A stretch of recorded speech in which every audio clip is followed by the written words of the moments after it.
Welcome, everybody. My name is Mark Gage. I'm the Director of Publishing for the Center for Civic Education, and I'll be serving as the facilitator of tonight's event. This is our fourth Power to the People webinar. Tonight's webinar is The Power of Symbols, Monuments, and Flags. Our sponsors for tonight's event are the Center for Civic Education, Kansas State University, the Johnson County First Amendment Foundation, and finally, the Indiana Bar Foundation. Thank you so much to our sponsors. We could not do this without you. Our moderators for the series are Robert S. Lemming, Director of the We the People programs for the Center for Civic Education, and Thomas Vance, Director of the Center for Social Studies Education at Kansas State University. And now I'll turn it over to Bob Lemming. Bob. Just welcome everybody. I'm really looking forward to tonight's session on symbols, on monuments and flags and their deep meaning. I hope you've got some great questions in the chat. I look forward to answering those later on. Tommy? Just want to welcome everyone. And again, I want to say that we've been so pleased with this series of webinars.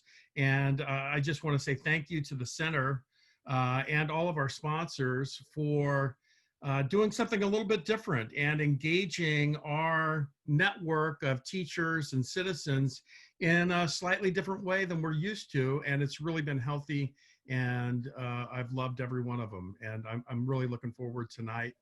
And so I'll turn it back over to Mark. All right, thank you very much, Professor Vance. And now let me introduce our scholar, Professor Brandon Hasbrook. Professor Hasbrook is an assistant professor at law at the Washington and Lee University School of Law. He researches and teaches in the areas of criminal law, race relations law, and critical theory. His scholarship has been published in leading scholarly journals and has been the subject of much attention in the academic and popular media. Professor Hasbrook is frequently consulted on issues of race. His groundbreaking work on police abolition has been profiled on NBC News, Vox, and Slate, among other places. Professor Hasbrook is the recipient of the Ethan Allen Faculty Fellowship for Scholarly Excellence and the John W. Elrod Law Alumni Fellowship for Teaching Excellence. He's the first professor in the law school's history to have received both awards in the same year. Welcome, Professor Hasbrook, and we look forward to hearing from you. Thank you so much. It is a true pleasure to be with you all tonight. I want to give mad props to Bob Lemming and Tom Vance for the development of this program. I also want to give a shout out to Christopher Riano for his commitment to the hard work of justice. Finally, many thanks to my fantastic research assistant, Julia Kerr, who helped me put this presentation together. In the words of Jay-Z, allow me to reintroduce myself. My name is Brandon Hasbrook, and I am an assistant professor of law at Washington and Lee University School of Law. I teach and write in the transformation of our criminal legal system. I am paid to imagine. That requires identifying problems, confronting history, speaking truth, and providing a better path forward. This examination, especially of our symbols, is necessary now more than ever. Symbolism touches every aspect of our lives, sometimes to such a degree that we become desensitized to it. When we see signature golden arches along a broad stretch of highway, we know we are passing an exit with a McDonald's. As we attempt to cross a street and see a red hand, we recognize that we must stop. If we notice a swish on a sneaker, we are immediately aware that it is a shoe made by Nike. These symbols, implicitly ingrained into our minds through substantial appearances in strategically fashioned ad campaigns, media, popular culture, or societal norms and expectations, are easily recognizable and widely accepted in meaning. If innocuous symbols such as these so easily shape the way we perceive the world through our subconscious, so too can symbols that paint hate with a broad brush. It only feels fitting that, with the 2020 election just weeks away, we acknowledge that symbols are representative of political parties and their particular ideologies. The Democratic donkey came to be during Andrew Jackson's campaign in 1828, as opponents often referred to him as a jackass. In good humor, Jackson adopted the symbol for his campaign and eventually went on to clinch a victory over John Quincy Adams to become the nation's first Democratic Party president. The donkey soon became a symbol for the party at large, and by the 1870s was well worked in popular culture by political cartoonist Thomas Nast. During the Civil War, in the midst of President Lincoln's tenure, political cartoons depicted elephants as a Republican symbol, a derivative from the common expression, quote, seeing the elephant, used by soldiers to refer to engaging in combat. Thomas Nast, again, popularized the elephant symbolism, this time in Harper's Weekly cartoon from 1874, entitled The Third Term Panic. The cartoon portrayed the elephant as the Republican vote, and eventually use became widespread to represent the Republican Party. At one point, the donkey stood for upholding systems of oppression, rooted in slavery and genocide. The elephant was representative of the party of Lincoln, that which freed the slaves and reunited the Union. Falling under either the donkey or the elephant's umbrella of symbolism made it clear where one stood. Those who refused to align with the party of Lincoln typically became Democrats and were primarily concentrated within Southern states and vice versa. In the 1940s, tides began to turn. Democrats started seeking an end to Jim Crow terror. Specifically, Democratic President Harry Truman ordered integration of the military and sought greater protection under the law for Black Americans. In a short stint of realignment, the Dixiecrats emerged, led by segregationist Strom Thurmond. Ultimately, however, the movement died and Dixiecrats merged back into the Democratic Party. During the 1950s and 1960s, the momentum of the Democrats to push for greater civil rights for Black Americans continued. Finally, in the 1960s, after infighting within the Democratic Party, the two-party system underwent a critical realignment in which being represented by the donkey or the elephant suddenly held a different meaning. Thanks to Lyndon Johnson's initiatives with the Civil Rights Act of 1964 and Voting Rights Act of 1965, Democrats supported integration, radical racial reforms, and equal protection under the law. These initiatives brought forth the promise of hope. This, of course, led many former Southern Democrats to jump ship. Most notably, Strom Thurmond left the Democratic Party for good and became a Republican. Other segregationists followed suit, as they no longer could rely on their former party to maintain systems of white supremacy and oppression. This switch brings us to the present, where we now face another critical realignment of our political structure. But this time, rather than the parties completely flipping sides, they have polarized. The Republican Party holds much of the sentiment that it did in the 1960s when segregationists like Strom Thurmond joined. To identify with the elephant means to support law and order, make America great again, Maga, and systems of overt and implicit racism, whether through complacency or active endorsement. self-proclaimed true conservatives have been forced out of the party, left to realign as donkeys, or to become entirely independent of the two-party system.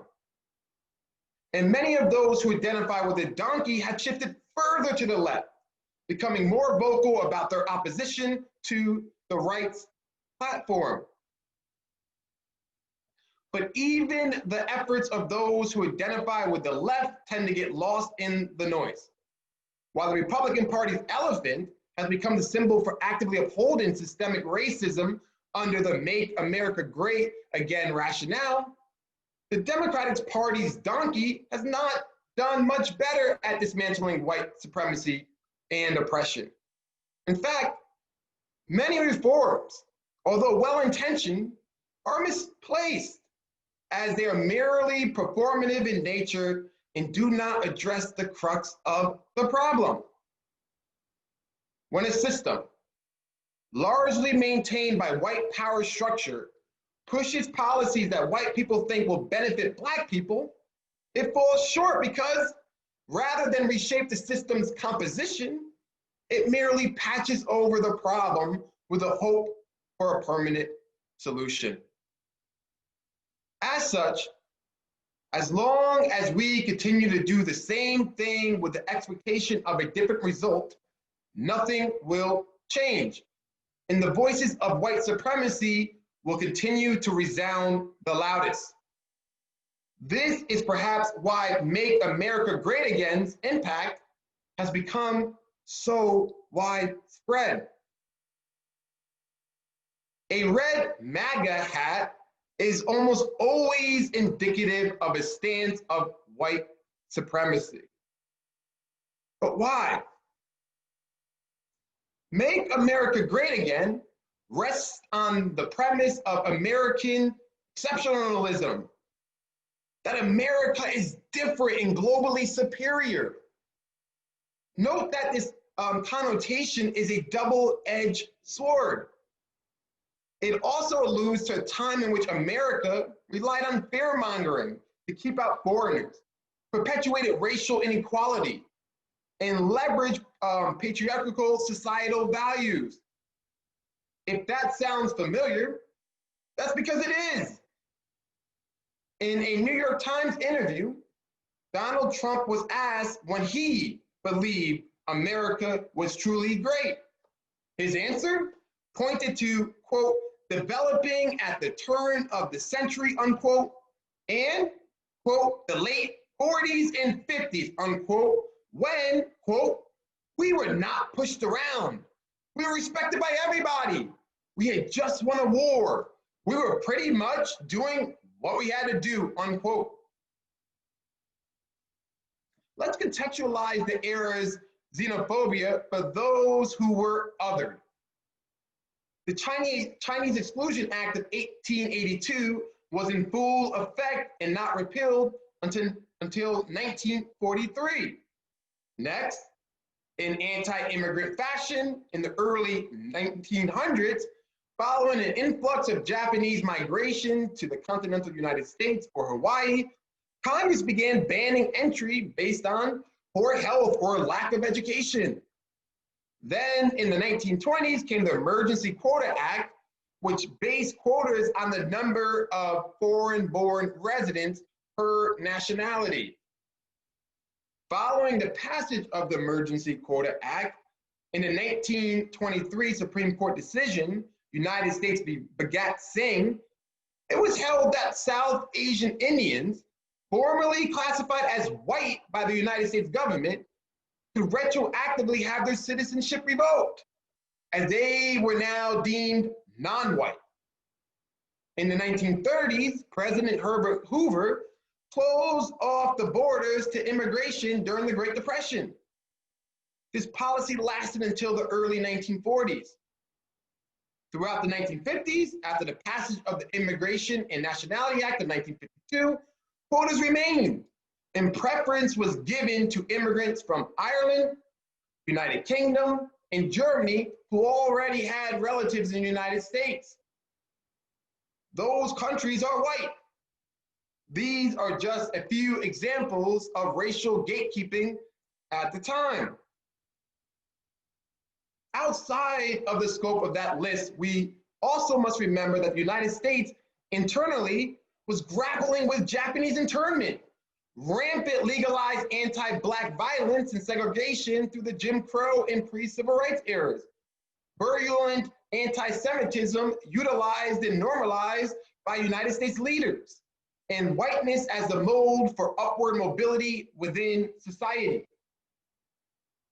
Knowing this was the mentality at the time, it is concerning to suggest this era was a period of greatness. The prevalence of pro-white American sentiment, conflated with the idea of exceptionalism, pushes a narrative of superiority, that those who are othered are inferior and therefore do not contribute to America's greatness. And so true this reigns to the Maga rationale. From the supposed Muslim ban to the quote shithole countries in Africa, the promise to build a wall and make Mexico pay for it, to the reference of Benjamin Netanyahu as quote your prime minister when speaking to a room of American Jews, to the federally sanctioned tear gassing of Black Lives Matter protesters under the self-proclaimed law and order presidency, and everything in between. Trump continues to pander to white supremacy by scapegoating those who are othered, and his supporters eat it up. The proof of Make America Great Again's link to white supremacy is apparent from those who simultaneously defend Confederate monuments and the Confederate flag. Relying on the guise of heritage, defenders of the flag and monuments suggest that they are honoring their ancestors by displaying these symbols. These symbols, however, are oppressive and were intended to be so. The Confederate battle flag first came into modern use during the 1950s and 1960s in rejection of the civil rights movement ideals. Popularized by politicians like Strom Thurmond, the flag was meant to serve as opposition to desegregation and racial integration. And the monuments to Confederate generals erected during the Jim Crow era were meant to invoke racial terror and remind Black people of their place in society beneath whites. Those same people who proclaim ties to heritage vehemently oppose any argument to remove Confederate flags from state capitals or tear down monuments. They cite erasure of history and destruction of heritage. But who are they to advocate for the continual erasure of history when they conveniently forget why these symbols were and are utilized in the first place?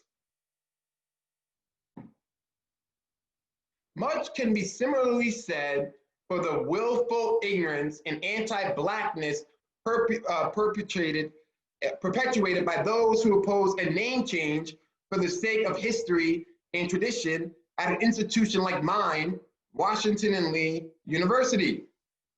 There, I continue to advocate for institutional change, but my pleas have consistently fallen on deaf ears. Until recently. I say until recently because white faculty have begun to lead a charge to drop Lee from the university's name. This comes too little, too late.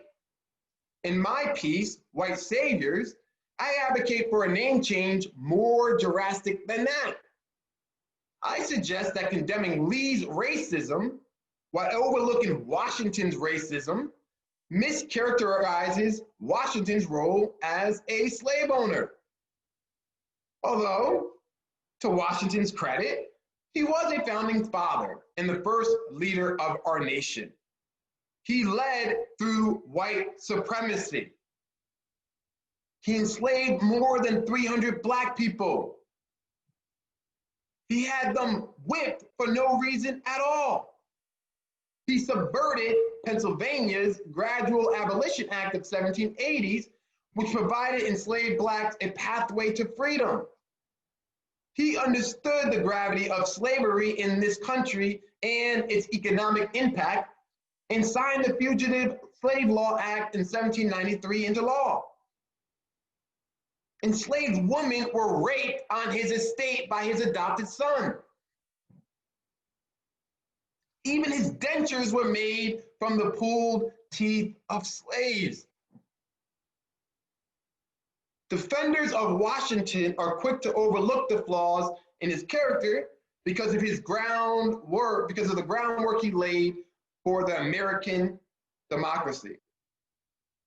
But who did this democracy benefit?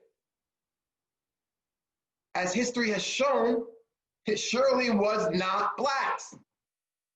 The very essence of this country was built on the backs of blacks, and the systemic ties to slavery have yet to be severed because it is so deeply rooted.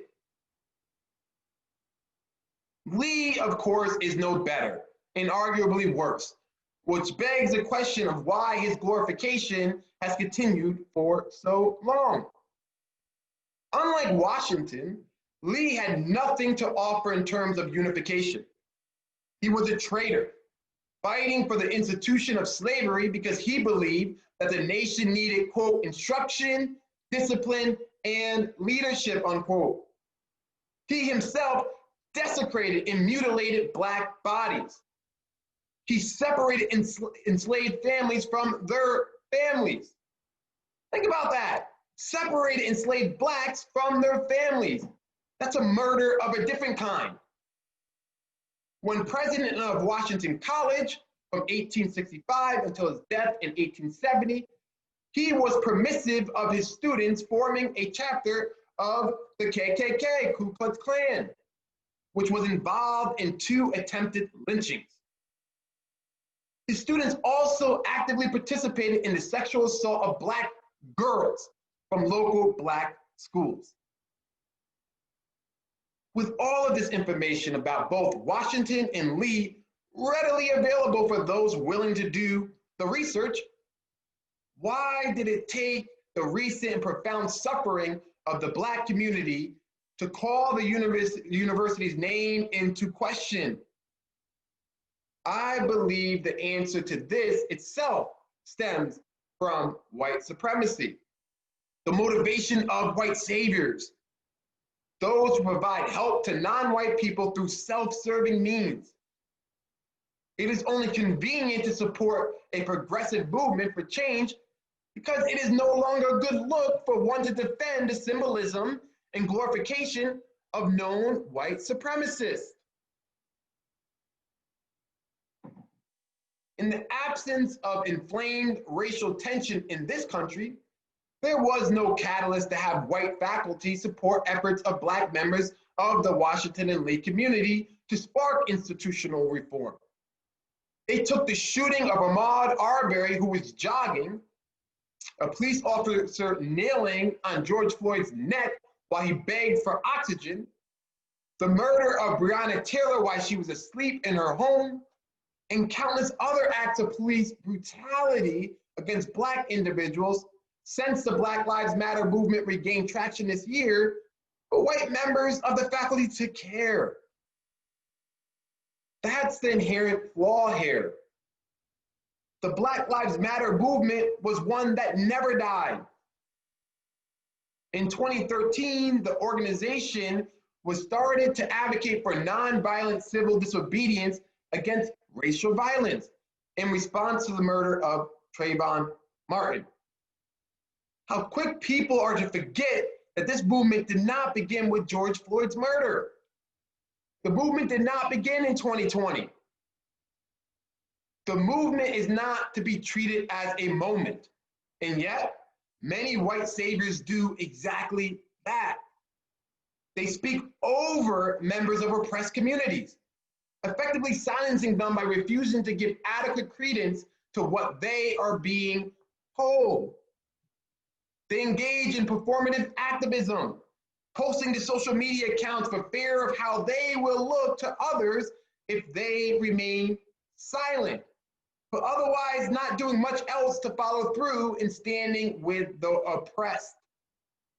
They sit in silence while others are being diminished before their eyes. And they are quick to go back to their daily lives, guarded by white privilege, as the movement is something that, to them, needs to be in the forefront of their minds at all times. To effectively invoke change, one must be anti-racist. And that is the call to action of Black Lives Matter.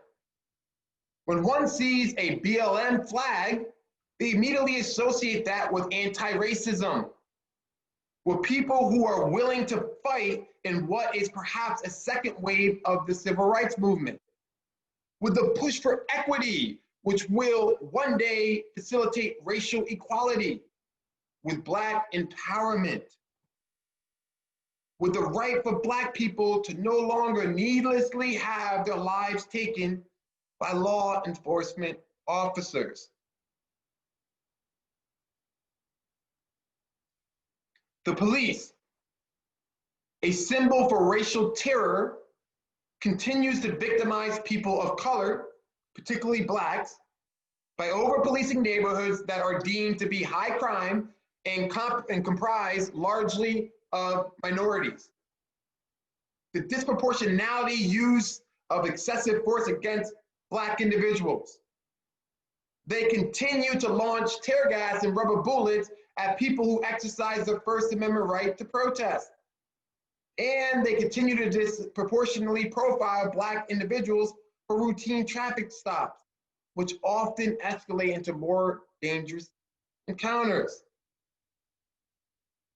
The concept of blue lives has been waged against Black lives to diminish the strength of the movement and give legitimacy to a system of racist policing.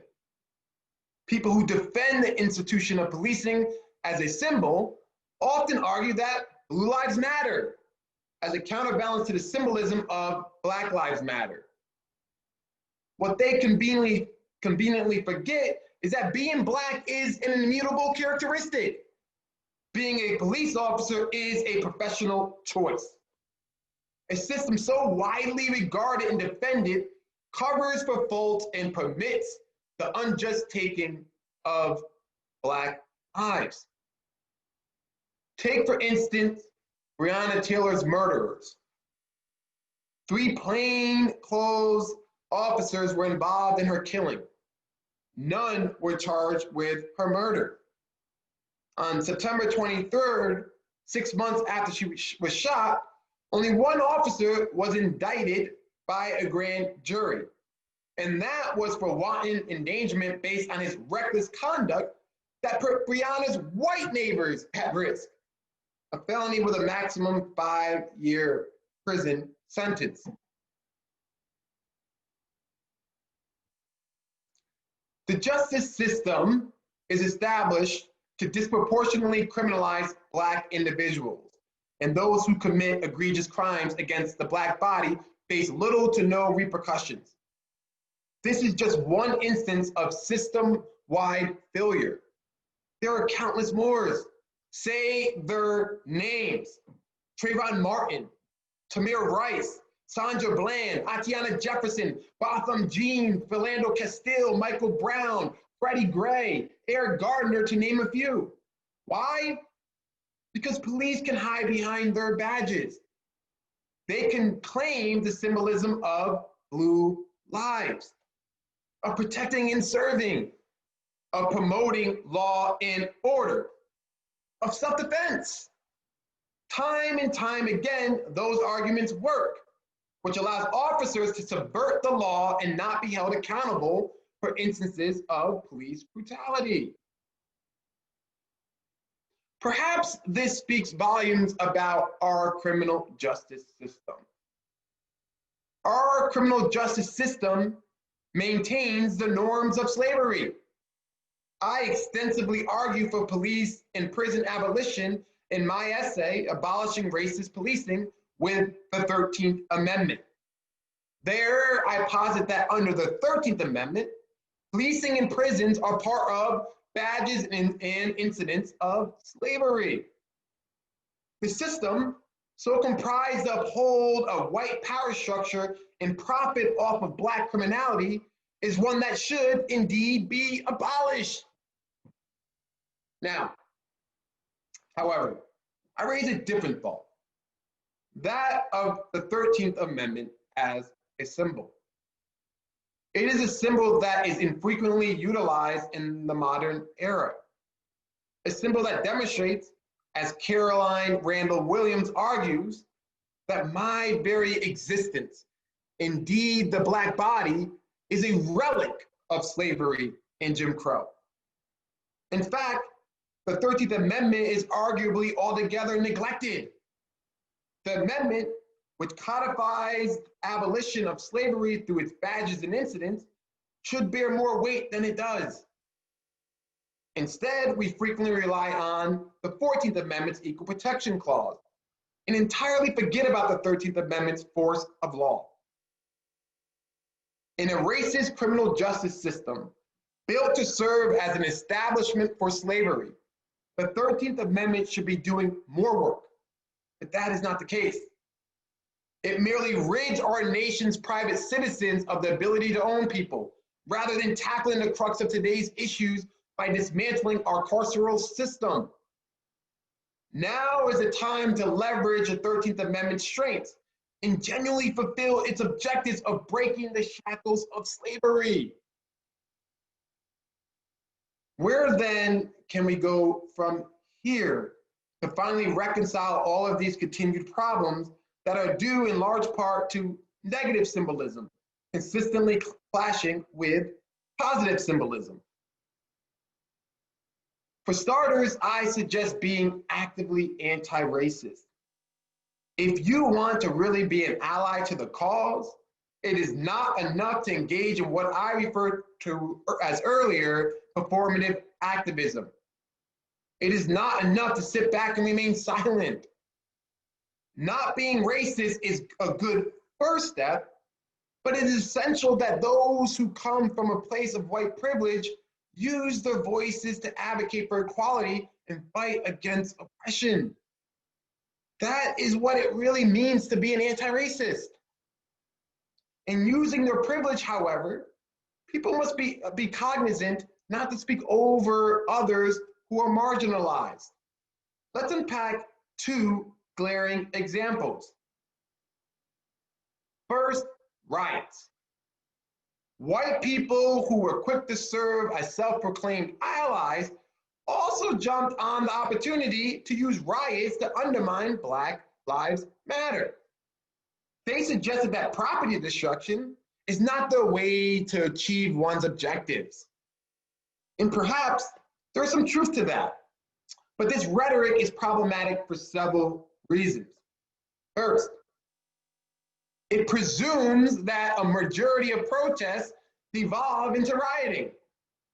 This leads the law and order president to refer to protesters, most of whom are peaceful, as animals, to order mass arrests by officers in unmarked vans, to call in the National Guard, to tear gas protesters for the sake of a photo op with a Bible held upside down in front of St. John's Church. Second, it presumes that Black Lives Matter sanctioned these riots, when evidence otherwise suggests that white supremacists have co-opted the movement to incite violence and loot. Third, it presumes that members of Black Lives Matter have not tried to stop rioting. This is quite the contrary, but many posts have appeared on social media where white individuals are seen breaking storefront windows and members of the Black community are asking them to stop. Fourth, it is a double standard to claim a few bad apples in the context of supporting police officers, but not protesters. To discredit an entire movement on the grounds of a few bad apples adds fuel to white supremacist fire. Fifth, Dr. Martin Luther King Jr. reminded us, in a juxtaposition to his typical rhetoric for peaceful assembly, that riots are the language of the unheard. When people continue to be lynched by law enforcement officers for the blackness of their skin in the midst of this essential movement, they become tired of their demands being ignored. As our justice system continues to fail us, some feel that they have nowhere else to turn. Langston Hughes asked in A Raisin in the Sun, quote, "What happens to a dream deferred?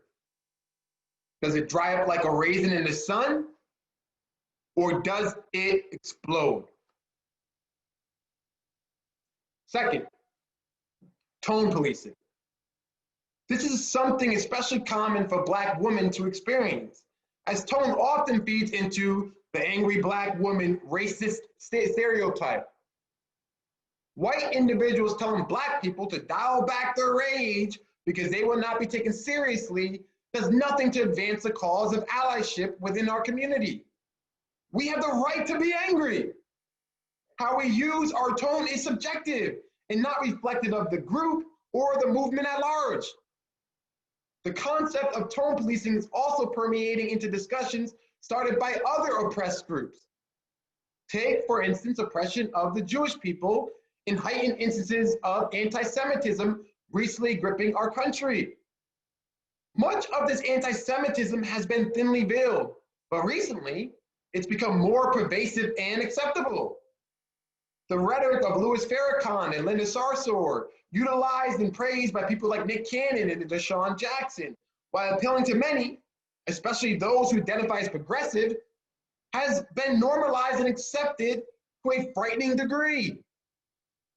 Non-Jewish people assert the truth in these statements. Statements like Jews control the media and Black people are the true Hebrews, to undermine legitimate Jewish voices, erase Black, indigenous, and people of color Jews, and perpetuate classic anti-Semitic tropes.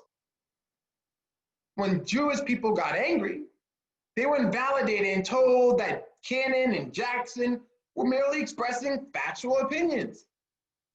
Jewish people were not allowed to be enraged. They simply had to accept it. In the same vein, after Jacob Blake was shot in Kenosha, a protester was caught vandalizing a synagogue with the words, quote, "Free Palestine."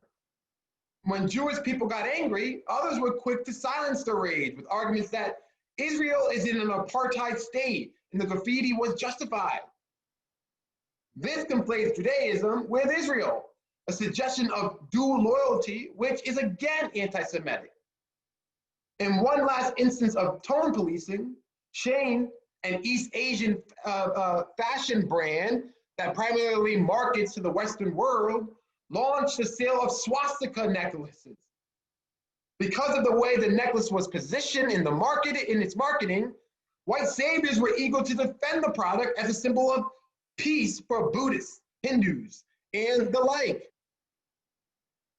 When Jewish people explained why it was offensive, how the necklace could easily be manipulated to resemble the Nazi swastika, would primarily be purchased by white people who recognize the symbol as oppressive and was not meant to serve any type of ceremonial purpose, as it was cheap and appropriated, white saviors claimed that it was yet another attempt for Jewish people who were justifiably upset to play the oppression Olympics and erase East Asian culture.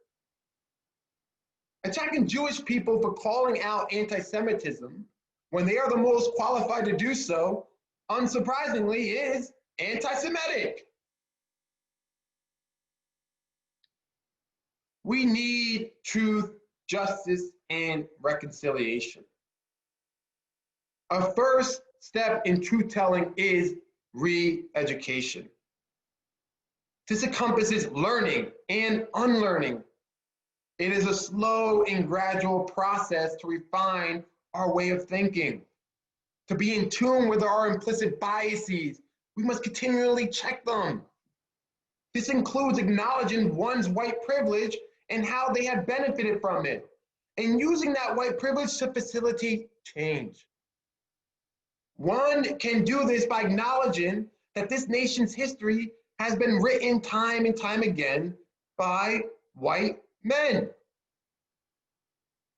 Actively learning and sharing the narratives of marginalized individuals can go a long way towards bridging the gap in our understanding of historic events. It is also essential that our educational and professional environments incorporate thorough anti-bias training, which takes a hard but necessarily uncomfortable look at systemic issues and why we conceptualize things based on stereotyping.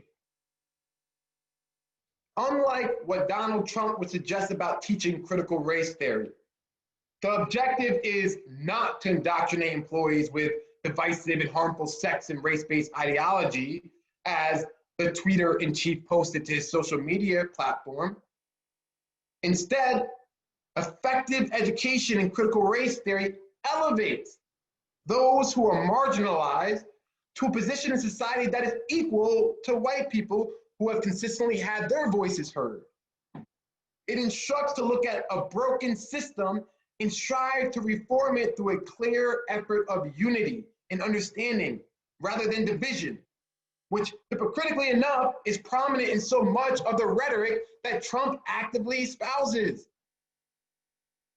Aside from re-examining the narrative of history that we teach, one step in the right direction is to memorialize the legacies of Black people. In 2018, the Equal Justice Initiative launched a project at the National Memorial for Peace and Justice to memorialize the legacy of enslaved Black people, people terrorized by lynching, African Americans humiliated by racial segregation and Jim Crow, and people of color burdened with contemporary presumptions of guilt and police violence. This project is the first of its kind, and it is essential to understand the terror of the Black community and what we face. It serves the purpose of counteracting the voices that stand by keeping Jim Crow monuments intact, monuments that are dedicated to the Confederacy to reinforce oppression, when living in a Black body in 2020 lends itself greatly enough as a testament to that oppression. Last, it's important that we continue to fight for equality even when the hype inevitably dies down. It is part of human nature to forget the importance of certain movements and act with selfish motivation. But it is necessary to push back against the idea of getting too comfortable to the point at which we no longer feel compelled to march on. Remaining uncomfortable with the status quo keeps us awake. It allows us to demand change. When people are no longer protesting in the streets, or writing letters, or making phone calls, or donating to bail funds, we must continue to promote policies of affirmative action, of inclusion, of representation. We can do so through critical race and ethnic studies in our education system, by lobbying for governmental reform, and by urging a structural shift that no longer allows society to favor one group over the other. And this needs to be done through bipartisan efforts to collectively address the undeniable issues that this country continues to face. We need abolition, which is about building life-affirming institutions. It is about dismantling anti-Black structures. It's about reimagining a future greater than love, justice, and compassion, where we all are truly free. So now, I bring it all back to our golden arches, red LED hands, and sneaker swishes. Symbols, both negative and positive, are ingrained in our minds as something that is considered a norm. Just as we can recognize a McDonald's restaurant, traffic light, or a Nike shoe, rather than allowing these symbols to burn into our brain to become meaningless, much like the aforementioned can be, we must strive to confront these symbols effectively, bolster those that are good, tear down those that promote bigotry, hatred, and division. This is an ongoing process that requires active engagement. But as long as we remain alert and cognizant of the work that needs to be done, I have hope that one day we will attain a more equal and perfect society. Until then, as Colson Whitehead lamented in The Nickel Boys, even in death, we all should be troubled. Thank you so much. Well, thank you so much, Professor Hasbrook. I am sure that we have a number of questions in the chat and in the Q&A.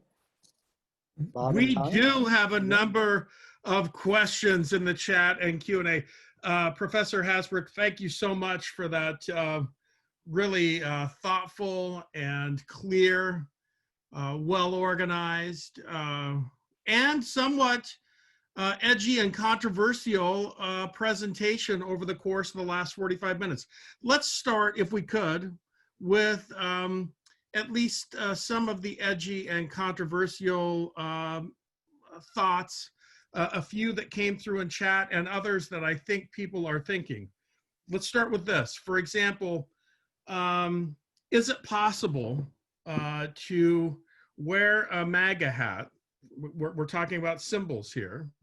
Is it possible to wear a Maga hat or to be a Trump supporter or a Republican and yet not be at least consciously a racist?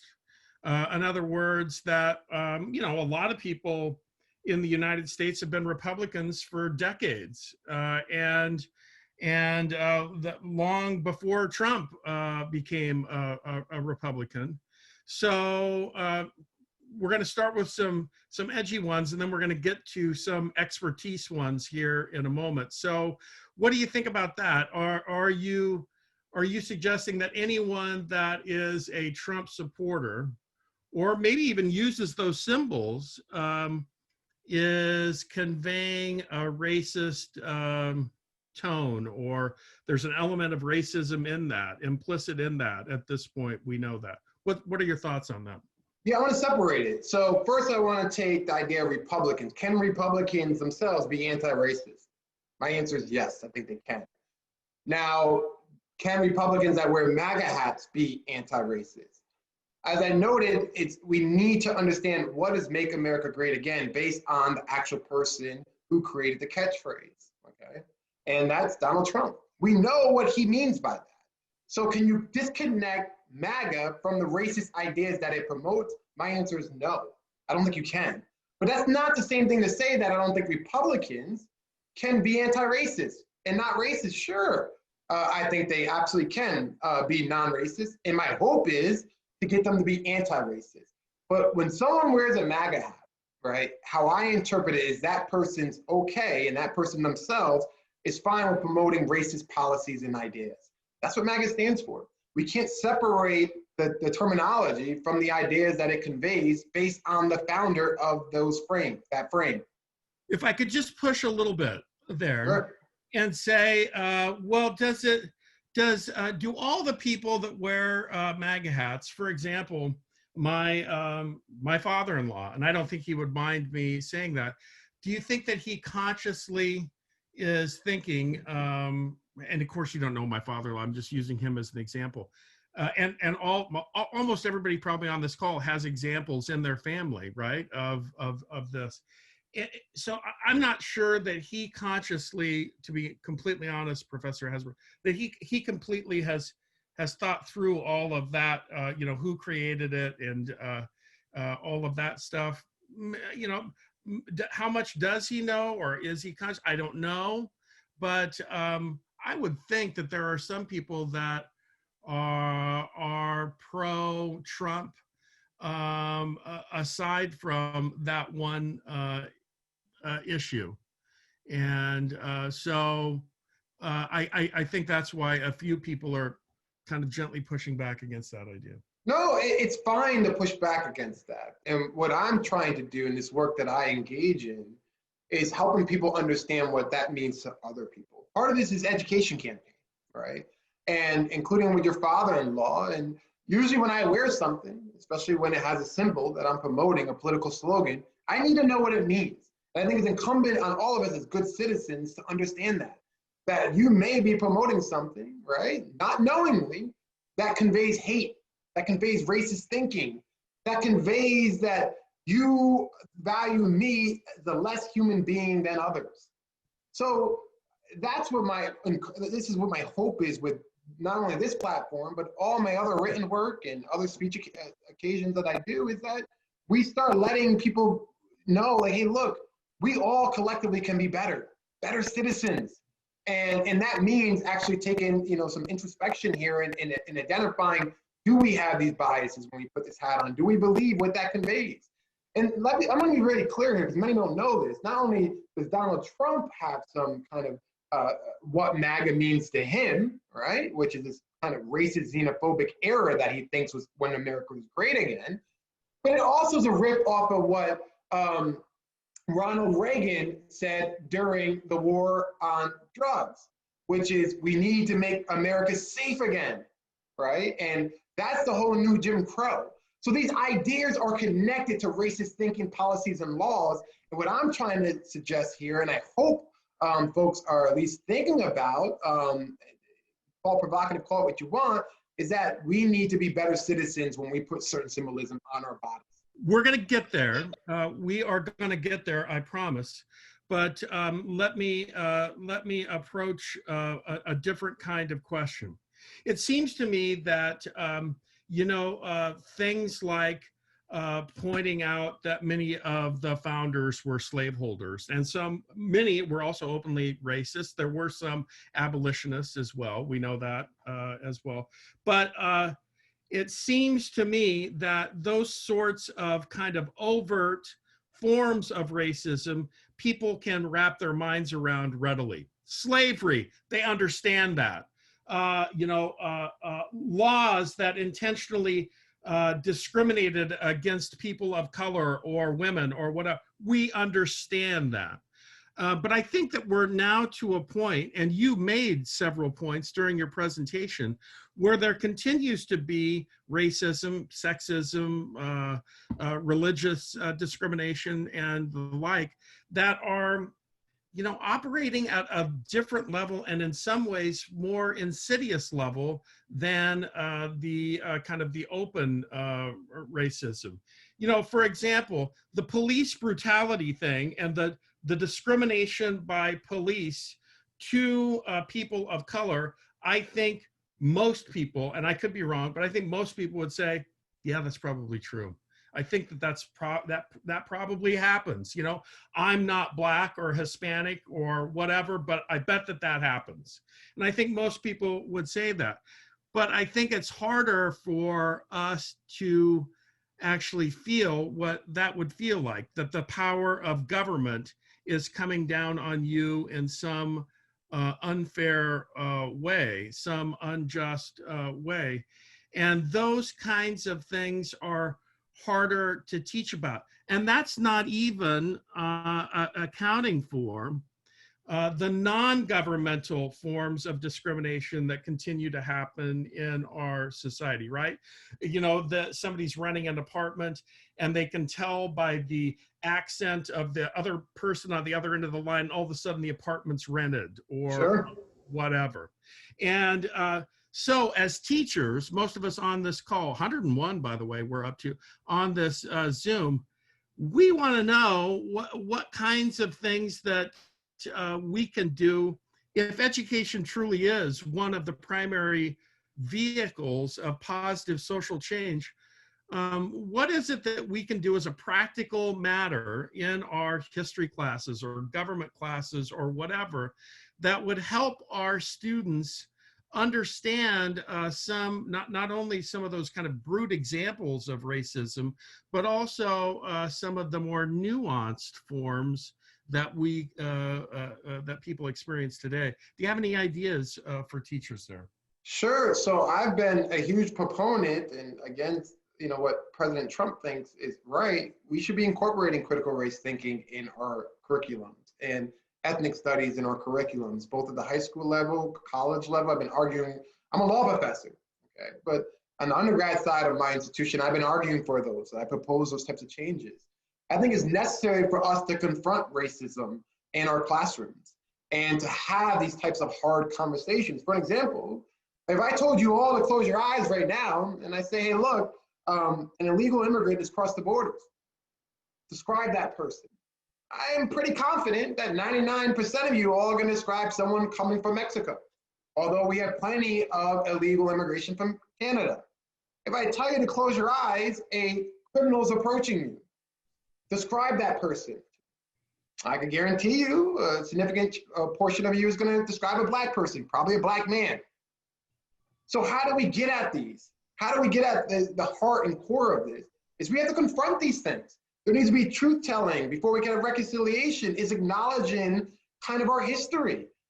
Talk about George Washington in the context that I talk about George Washington in. It's okay to do that. It's okay to acknowledge some of the good he may have done and also say, this guy did not have to do all these horrible things. Those were choices.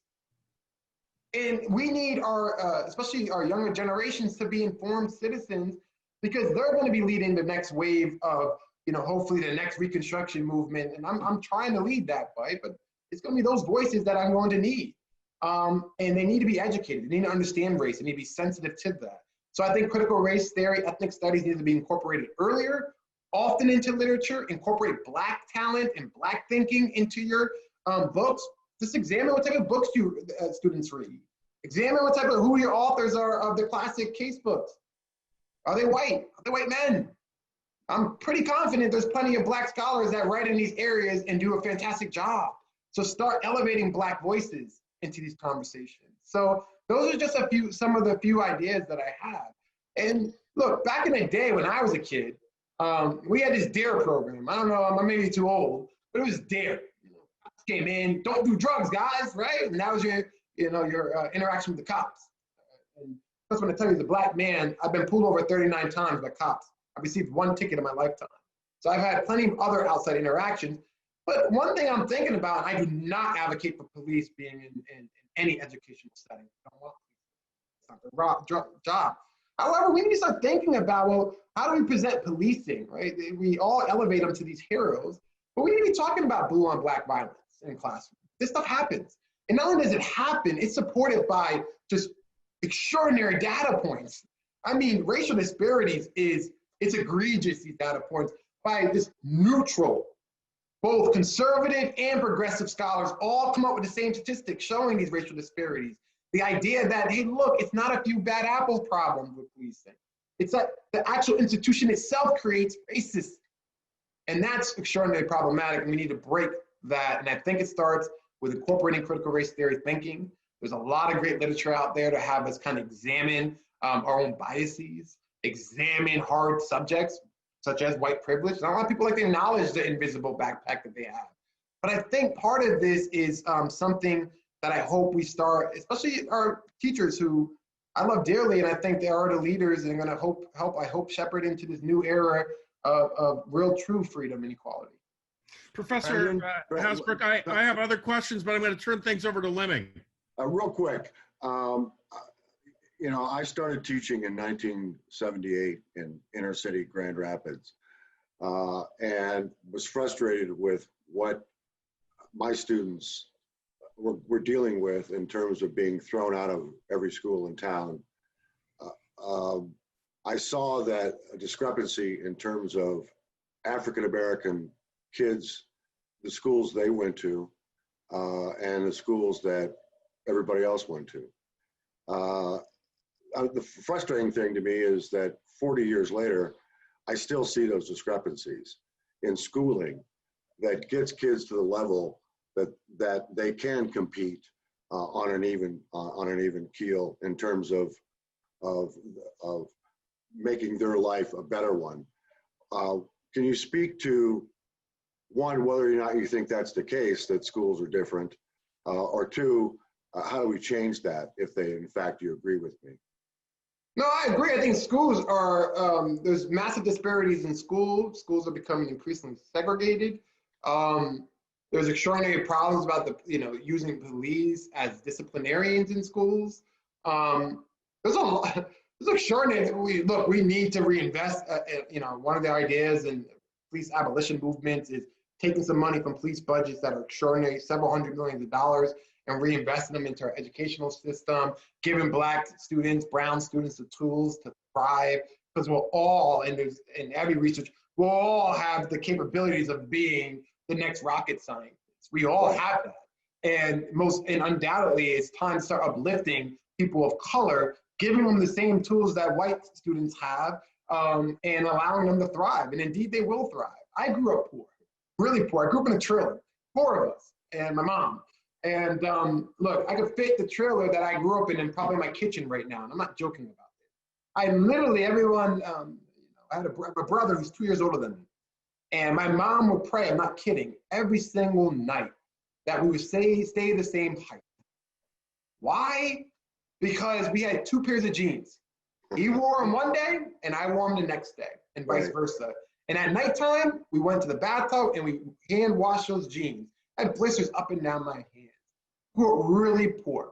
What I was fortunate, and I had, and I was lucky, was my school that I went to had certain resources that allowed me, myself, to thrive, to just shut down the world and everything that's bad about the world, get into a book. One of the books I got into was To Kill a Mockingbird.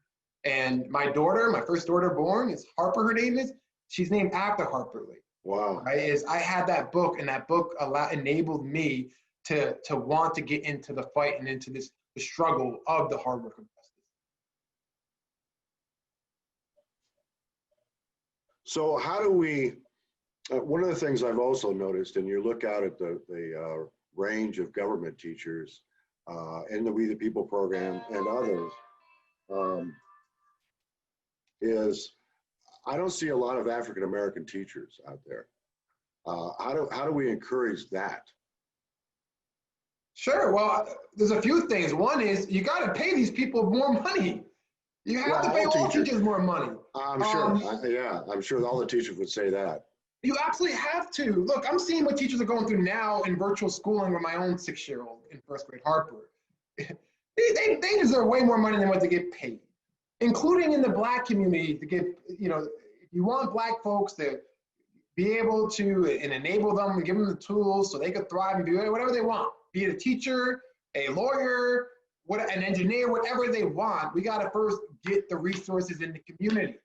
We have to get the police out of those communities and those interactions. We got to allow and enable our people of color populations to thrive.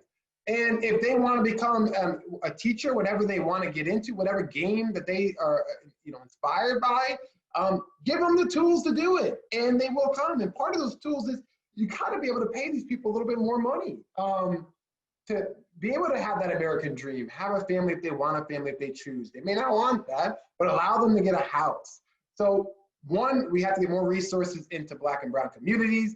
Right now, they're increasingly segregated, more police in there, essentially creating this segregation network here. We need to get more money in our school system and break the prison, school to prison pipeline. Part of that is abolishing prisons. And eventually, I think you're going to see more Black people in all professions. But when you are working in a system designed to set you back, and I'm going to be very, very clear about that. Some people go, well, Brandon, isn't this an injustice when someone dies? And I go, well, you can look at it like that. Or you could say the system's working the way it's supposed to work. And I fall in that camp. And I think the system is working the way it's supposed to, which is to keep Black people oppressed. That's my own view on that. And we have to break it. We have to dismantle white supremacy, and then you're going to start seeing Black people thriving.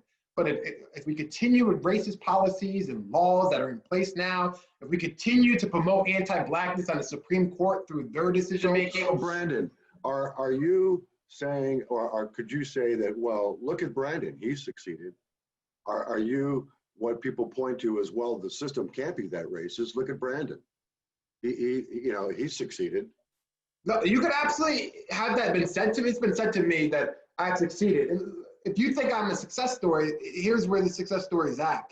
I've been brutalized by police in my time, age 13. Grew up really poor, food stamps. Went to a store, my mom gave me food stamps to go to the store to go get some bread. As a kid, store right down the street. me and my brother, we didn't have much toys. I wanted a toy. So we went to go buy a toy with food stamps just to be told by the clerk, you can't buy a toy gun with food stamps. Grew up, interaction with police brutality, police beat the crap out of my brother, badly injured. Then grew up in a trailer park, right? My mother had to work 3 jobs just to get by, to thrive, to help us, just give us the basic necessities, to get us into college, just to see more kind of white supremacy throughout college and in law school.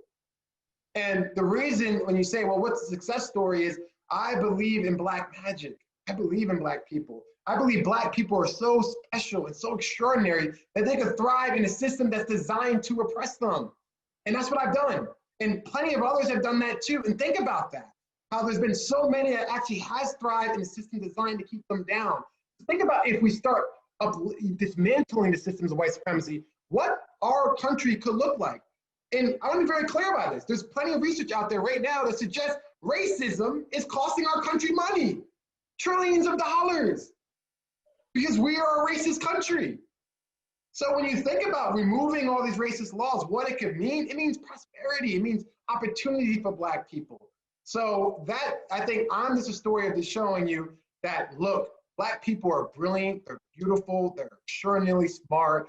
There's plenty of me out there, and there should be plenty of more should these systems of oppression be lifted.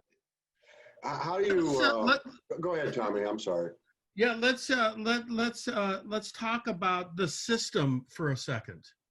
And, you know, you correctly point out that there are at least laws and policies and institutional practices and so forth in across our governmental institutions that at least have the impact of racism.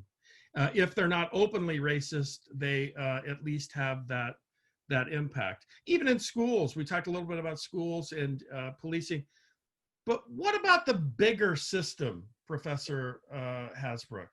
And by the bigger system, I mean the system that many of us teach about, our constitutional system of government. It's imperfect, as you point out, but we also teach, many people on this call teach that we provide examples of people that we consider to be heroes because they found ways to work within the system to improve it. You know, Dr. Martin Luther King Jr.'s letter from the Birmingham jail is an eloquent expression of how we might go about living up to the ideals and standards that we've set out for ourselves that we've never perfectly achieved. We probably never will perfectly achieve them, but we're striving for them. Do you think that we can inch closer to racial justice or racial equality or gender equality or religious equality inside the system that we find ourselves right now? Or do we need to, in your view, break some part of the system down to start anew? Yeah, well, I think we need to abolish the existing systems in many respects. You know, that's a whole lecture in and of itself, but I'll give you an example right now, which I think is an institution that's increasingly becoming under the watchful eyes of all Americans, which is the Supreme Court. Okay? There's a vacancy currently in the Supreme Court, and President Trump has appointed someone, a conservative record. You know, if she is confirmed by the Senate, is going to be a strong 6-3 conservative majority. You hear some scholars, progressives in particular, argue that, hey, look, we need to pack these courts. Pack them.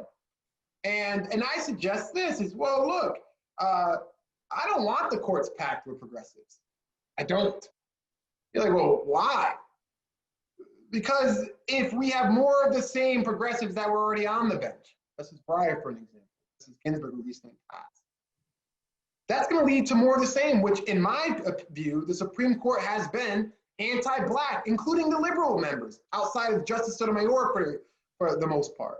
So I argue we need color-conscious constitutionalists appointed to the bench. You're going to pack that court with those type of people that understand racism, that understands how structures perpetuate racial oppression and subordination. And that's how you get at, well, everyone's like, abolish the Supreme Court. You could abolish the racist aspects of the Supreme Court by doing something different, not scrapping the Supreme Court, but putting 9 justices on there, for an example, or adding justices that are color conscious, that now check certain opinions like Terry, where police can just go stop and frisk everyone. And by everyone, I mean Black people. Well, you could start checking these things and understand that there's racial dimensions to this. So do I think the system needs to be dismantled? There's a lot of aspects of this. If we want pure democracy, if you really want to see the democratic ideas that everyone holds so close to their heart, a lot of the system needs to be dismantled. And I'm just, I firmly believe that. And that's not a bad thing. Like, I want to be very clear, like, it's not a bad thing to say, hey, look, that's not working that well. It's okay to say that and offer solutions. And the solution sometimes may sound an abolition and they will accomplish those results, but it's something we should be listening to, in my view. We have a question from an outstanding participant from the great state of Kansas. I've noticed through this election cycle the number of Trump flags that are being used as a campaign symbol. Have there been other presidential candidates that have used flags to this extent as a campaign tool? I just haven't seen flags from previous elections, and I've been wondering about this from a historical perspective. No, from my understanding, I'm gonna be honest with you, no. This is unprecedented. And here's an interesting thing. I agree with whoever asked that question. I'm seeing it more and more. And I live in a predominantly white community. And that wasn't always the case, but in any event, there was some developers who increased the houses, essentially that led to exclusionary housing, but that's not the topic of this conversation. But there's one neighbor in particular who has a Trump flag, and he does not need to drive by my house. He doesn't have to. Every day, he drives by my house, including when this lecture started, with his Trump flag. And there's for exit and entrance in terms of our community, he never needs to pass my house. I live kind of on a dead-end street, but yet he continually drives his truck with his Trump flag right around my house. So you say, well, is this something new? And my answer is yes, I've never seen it in my lifetime. And more importantly, I've never seen it used the way it's being used, where folks are literally looking at Black and brown neighbors that they have and drive by. Some would argue that is a way to scare tactic, suppress votes maybe. You see that often right now if you go vote early. In Virginia, for an example, has early voting. Go early voting, these people are shouting at you. They're angry, these Trump supporters. They have their flags and they're shouting. And just imagine if you're going to go vote, some for the first time, you are scared. You're like, what happens when I get in my car and I leave? What's going to happen? And you are right to be scared. Why? There was literally a plot to assassinate the governor of Michigan just by white supremacists that the FBI just derailed. So when people are when people are scared, here's my advice. You have every right to be scared. And I am too. We have a couple more questions specifically about teaching. And one is, race is a touchy subject, especially as a teacher, right? And it's touchy not so much necessarily to our students, although there are problems there that we can get to in a minute, but even more so to the parents and the community in which we live, right? You can imagine that guy that's driving by your house, if he has kids, they might be in our class. And if we're trying to teach about all of the nuances of racism, there's going to be some backlash. Okay, so what would you offer as advice to those teachers who are a little concerned about how far they can kind of push those conversations in their classroom? Here's my strongest advice to you is that's part of the hard work of justice. Do it. And do it knowing you will get backlash.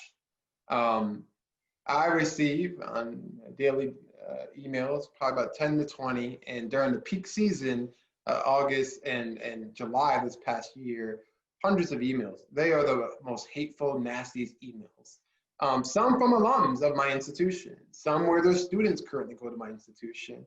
It's hard to read that stuff. You know, it is challenging. But I'm not going to suggest otherwise that you're not going to receive. If you decide to confront race and racism in your class and to teach critical race theory and to challenge people's thinking, if you do that now, you are, in my view, a hero. And in my view, you will get backlash. It's going to happen. And you have a decision to make. Are you going to be comfortable with the backlash? And it could get nasty, where your life is threatened, where you have to increase your security around your home. Is it worth you risking your kids' lives if you have children themselves? I'm doing it. And it scares me, I gotta be honest. And there's nights where I lock up and then I just sit by in my office and just look out the window and make sure nothing's going on. But at the end of the day, we leave with our values. And it's my hope, if you believe in anti-racism, if you believe that we need to be proactive in confronting racist institutions, thinking, policies, including how we teach just the basic of like a George Washington, if you believe that, I hope you confront it and you do that. And understand, look, you are going to get those calls from the father of this, of the student who believes in white privilege and white supremacy. You're going to get the backlash. It's going to happen. It's my hope collectively there's enough teachers in one high school, for example, or college that are doing that work, that you guys issue statements to support each other, that you're there. My colleagues have done that for me. But it's going to happen. I'm not going to lie to you. And it's scary. Okay, so a constitutional law question, and then I'll turn things over to Professor Liming. For most of us, we've grown up and gone to school and thought about racial classifications, especially by the government, as being squarely equal protection issues. And many of us know that, race is one of those classifications that gets the strictest of scrutiny, right? And for most of us, I think, and I said this last week, and several teachers said, no, Tom, you're not speaking for me. I already knew that. But granted, there are some really smart teachers on this call right now. But it would seem to me, and I'll just speak for myself, that the Equal Protection Clause is fairly powerful, at least at preventing overt and even disparate impact cases of government race-based classifications. And yet, during your presentation, you seem to allude to the Equal Protection Clause isn't quite good enough, that we need to really be relying on the 13th Amendment. Can you expand on that idea? Sure, that's a great question. And my answer is really straightforward. The Supreme Court jurisprudence on the Equal Protection Clause is garbage, to simply put. They've done a terrible job with that, where you now need to show intentionality to even pass and to bring an EPC claim. It's garbage. So when you're thinking about race and racism, sure, if you're able to show intentionality, you'll get the strictest of scrutiny, but good luck. And you're not gonna go in with statistics and prove it. Well, you say, well, give me an example. I'm gonna give you an example. McCleskey is a Supreme Court case. It was clear from a report given that there's gross disparities in how we apply the death penalty. Black people were getting it at disproportionate rates, especially when the victim was white.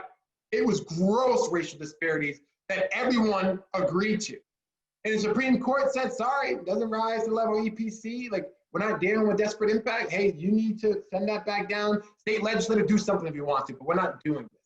So the Supreme Court decision-making is garbage. However, there is this 13th Amendment, and we need to start looking at that closely when we think about reform and abolition of certain institutions, policies, and practices.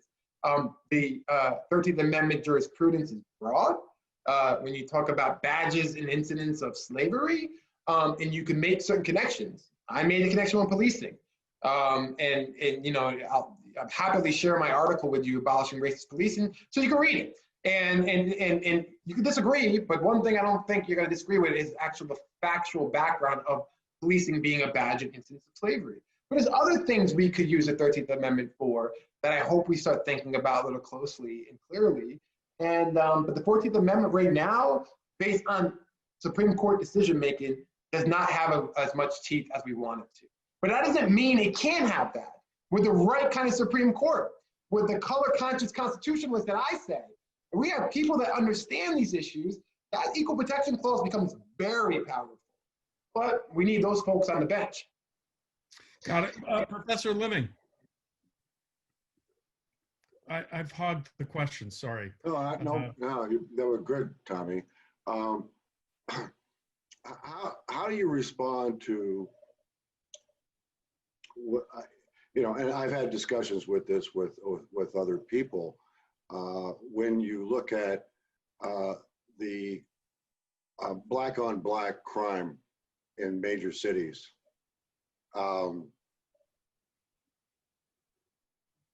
I come from that point of view of schools are the problem there. What do you think explains that? Huge numbers of deaths in major cities of African Americans. To be completely frank, racism, that's racist thinking when you say black on black crime. And people who pointed that, in my opinion, is promoting, I'm not calling them racist, but they're promoting a racist idea that we have a black on black crime problem. This is not true. And what I mean by that is there is no evidence that black on black crime is more than white on white crime. The numbers are similar.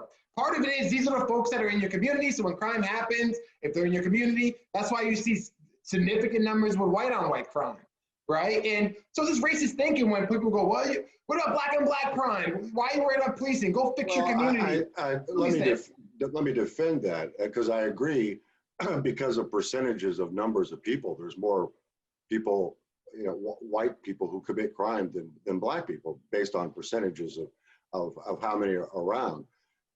But what I'm getting at is that in areas where there is crime, somebody suggested in one of the chats was that they cited some survey, I don't know what the reality of it, but that the majority or a large percentage of people who live in neighborhoods that are mainly African American want police presence. Well, a few thoughts. That's different than this black on black crime thing. But here's what we do know in terms of, do we want police in our black and brown communities? I think the answer is depends. What does policing look like? And reimagining public safety. Now, look, oftentimes, for example, in a domestic dispute case, a black woman calls a police, right, 911. That woman does not want necessarily her significant other or the perpetrator to be arrested. She just wants the pain to stop. Wants it to stop. And too often what we know now is there's equal evidence showing that they're not even calling the cops. Why? Because they think the cops are the ones who are going to commit a crime. They're going to kill that person. And we saw that with Jacob Blake, where cops are called and then he's shot multiple times. Okay? So when you say, well, we want police, sure, we want good policing to reimagine public safety. We don't want policing in our communities to arrest us, to do these types of things. No, not at all. So I think we need to start thinking about, what does public safety mean? Do we want that in our communities? What does it look like without police presence in communities? I think it looks a lot different than what people think. And in my article, I argue, look, will there be some sort of policing still around? It'd be really, really narrow. Ongoing active crimes, for an example. Crimes against, like what happened today with the Michigan governor, investigatory functioning. But do I want my police armed in my communities? No. Do I want my police armed in traffic stops? No. Even The Watchmen, which is a pro-police show on HBO, it's a pro-police show, even they imagine a future where police are disarmed and need to get permission before they have access to their service weapons. So, look, policing needs to be reimagining. It needs to think about kind of trauma specialists, psychologists, social workers, get them folks involved where they are de-escalating situations and not escalating situations. It's deeply troubling, I think, that people suggest, well, Black people want them. That's because in some instances they are absolutely under-policed. And in other instances, they're absolutely over-policed. But the bargain can't be, hey, look, if you are allowed to have police in your community, you need to be subject to all these discriminatory policies. That can't be the bargain. That's fundamentally wrong. Yeah, and this is terrible to even use as an example, but years ago, my wife in a small town in Kansas, that 600 people that for some reason needs a police force, no one knows why, because the sheriff's department could easily police them. Anyway, our tag was overdue, and the car was impounded, and it was cold out, and it was wintertime, and I was just enraged. And it wasn't, in the grand scheme of things, that's not a huge deal, right? I mean, it's inconvenient. Nobody was hurt. I mean, it was cold outside, but there was a quick shop right next to them, so they could go there and drink cocoa and get warm. My point is that I was enraged, and yet that was nothing in comparison to getting the crap beat out of you like your brother, or getting killed, or whatever. So I can imagine the rage. And for some reason, for me, especially as a civics and government teacher, when the government's involved in that kind of unequal distribution of injustice, or justice, however you want to think about it, it makes me doubly angry, right? That's that, on my background here today is the what's right over the doorsteps, the front entrance of the Nebraska State Capitol. We all have to be watchful of our government if we want our government to continue to be responsive. And so I don't completely get it. I can't completely get it because I'm not a minority. I'm a white male, middle-aged, overweight, like many white men who are middle-aged, and so I'm as typical, as you can get, and yet I've spent my career thinking about justice and even racism. I have no problem because I've initiated those conversations talking about race, but I understand new teachers that do have those problems. And I even understand how students, which is my last question, the students in our classes, sometimes the students that we want to, or that we'd like to imagine we're impacting the most through our kind of progressive thinking about racism and the nuances of racism, sometimes they're the ones, at least on their face, don't seem to really care. I mean, even in the early 90s when I was teaching in Lincoln, Nebraska, I would infuse into the US history curriculum, all kinds of different multicultural stories that weren't a part of the textbook. And, I don't know what I expected. Did I expect the 5 Black kids in my class to stand up clapping because I, taught them about Harriet Tubman or something? But it did come up in the comments that sometimes our students, I don't know if it's a defense mechanism, they just sort of put up a show like, yeah, I mean, that happens to all of us, and let's just move on down the line. So this is kind of a complex question to end on, and probably not fair, but could you just give a minute or two on the minority kids that we teach and that we're trying to do a service to, and that kind of thing? Yeah, so initial thoughts. One, never, when you're teaching, especially about race, put the burden on the Black and brown students to teach the class about race. That just should never happen. That's number one. Number two, when you're teaching about race, you need to actually understand and be informed about race and racism, what it is.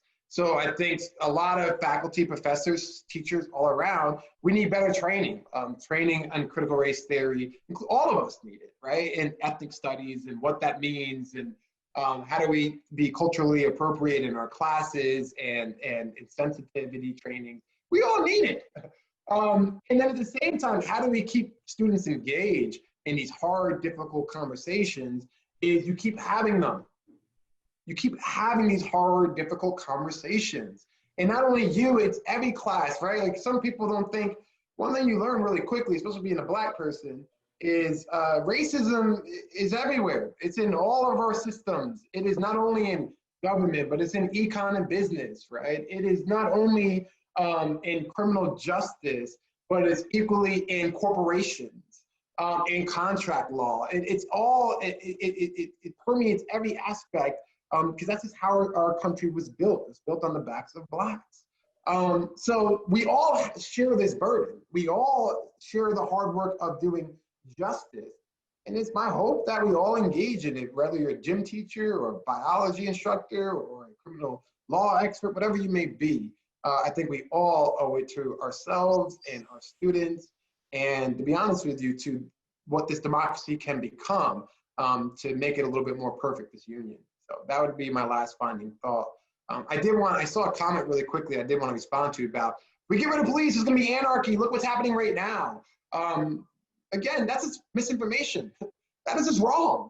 What you're seeing around now. There's every report, 93, 94% of these protests have been absolutely peaceful. And a lot of part of the protests that have not been peaceful has been perpetrated by white supremacists. So I want to be very clear about when we talk about Black Lives Matter, as I said in my remarks, and what that means and what it can be, let's not engage in perpetuating these racist tropes and ideas that are just fundamentally factually wrong. So I hope we all engage in that research and we do the hard work of justice. But thank you. Great job, Thank you. Brandon. Yeah. Thanks so much. Thank you so much, Professor Hasbrook. I just want to take a moment now to acknowledge our sponsors again: the Center for Civic Education, Kansas State University, the Johnson County First Amendment Foundation, and the Indiana Bar Foundation. Once again, sponsors, thank you so much. We could not have this series, we could not have had tonight's event without you. I just want to thank everybody: Bob, Tom, Professor Hasbrook. Great job. You guys were awesome. Thank you so much. And with And that, feel free to reach out to me if you have any questions. I actually do engage and monitor my email account. Happy to answer anything. Thank you so much. wonderful. Thank you so much, Professor Hasbrook. And good night, everyone. We'll end it right here. Good night. Good night. Good night.